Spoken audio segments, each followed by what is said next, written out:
Sini. Ya. Oh, sini. Yang kenapa? Mai sini. Kenapa? Cek laki orang. Keluar dengan laki orang. Kenapa?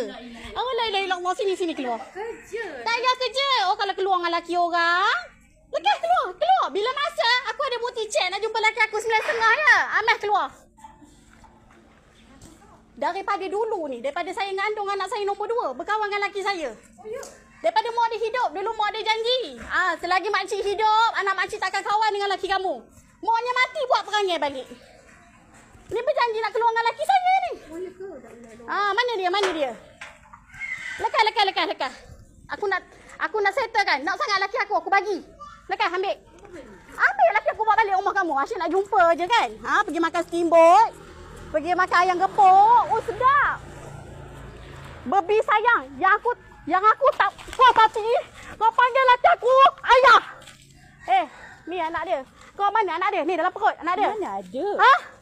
Mana ada? Assalamualaikum ayah. Tak ada. Assalamualaikum lakiku. Mana ada aku buat macam tu? Nak aku tunjuk bukti dekat kawan-kawan kamu. Tak ada. Aku boleh. Aku ada bukti. Tak ada sini. Mana ada? Aku ada bukti lah weh. Sumpah lillah tak ada. Ada. Sumpah lillah. Lillah. Tak ada panggil laki aku lah. Ayah. Tak ada. Itu perempuan mana panggil? Manalah aku tahu. Mana aku tahu. Hantar rambut. Tak pakai tudung. Free hair. Apa lagi kau pernah hantar? Ya Allah. Sini. Tunggu. Tak nak keluar jantan ni. Takut.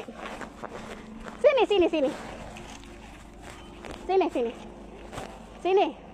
Dia kata dia tak ada chat panggil kamu ayah. Buka handset kamu sekarang. Udah. Buka. Jom. Aku ada bukti saksi ni. Buka. Udahlah, jom. Buka. Buka. Apa dia? Alah, nak buat ni ya. Aku suruh ceraikan. Aku ambil dia. Udah. Tak payah. Tidak. Udah. Kamu nak dengan dia kan? Nak. Diam. Udahlah. Kamu nak? Macam ni? Anak.